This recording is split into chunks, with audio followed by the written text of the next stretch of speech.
চট্টগ্রামের মিরসরাইয়ে জনপ্রিয় হয়ে উঠেছে সূর্যমুখী চাষ। ভোজ্য তেলের আমদানি নির্ভরতা কমানো ও কৃষকদের লাভবান করার লক্ষ্যে সরকারি প্রণোদনায় উপজেলার বিভিন্ন স্থানে চাষ হয়েছে সূর্যমুখী। মাঠ জুড়ে ফুটে থাকা হাজারো ফুল প্রকৃতির সৌন্দর্য বাড়ানোর পাশাপাশি ভালো ফলনের আশা করছেন স্থানীয় কৃষকেরা। মিরসরাই সংবাদদাতার পাঠানো তথ্যচিত্রে বিস্তারিত জানাচ্ছেন Lamia Tanzil Mahmud. Colour expert dark sap এবং মাইল্ড অন হ্যান্ডস টেকনোলজি সমৃদ্ধ অরিক্স অ্যাডভান্স ডিটারজেন্ট পাউডার আপনার লন্ড্রি এক্সপার্ট।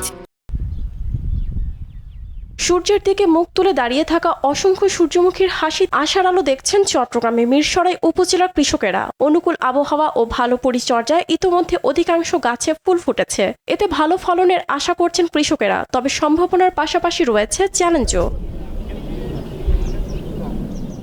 অতিরিক্ত বৃষ্টিপাত ও পোকামাকড়ের আক্রমণে গাছের ক্ষতির আশঙ্কা থাকে। ক্ষতি এড়িয়ে ভালো ফলন, লাভ ও ভোজ্য তেল উৎপাদনের আশা ব্যক্ত করেন কৃষকেরা। কৃষি অফিস থেকে প্রণোদনা হিসাবে আমি সার বীজ পেয়েছি।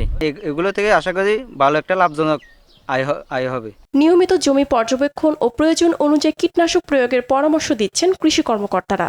আমাদের মিরসরাইয়ে আমাদের সমুদ্রের বেষ্টিত অঞ্চলে বেশ কিছু লবণাক্ত জমি রয়েছে যেগুলো পতিত থাকে।